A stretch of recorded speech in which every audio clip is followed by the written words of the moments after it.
Welcome to Burlap Teachers. Enjoy the video. You start by charging the case and replacement AirPod to at least 50% so power issues don't interrupt pairing. Once done, unlock your iPhone and open Bluetooth settings.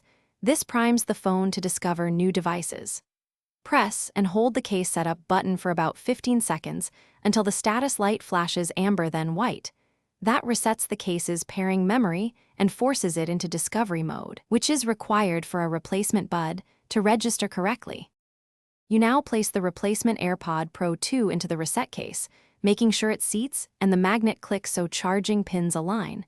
Improper seating prevents detection.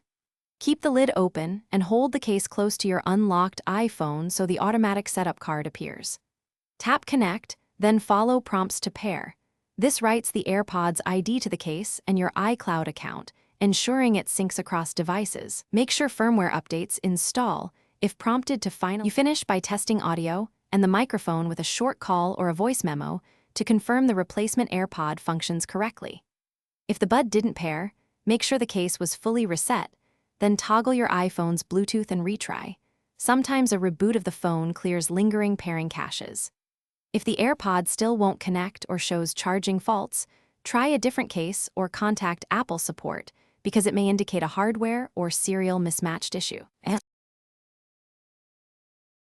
Thanks for watching. Consider subscribing if this video helped you.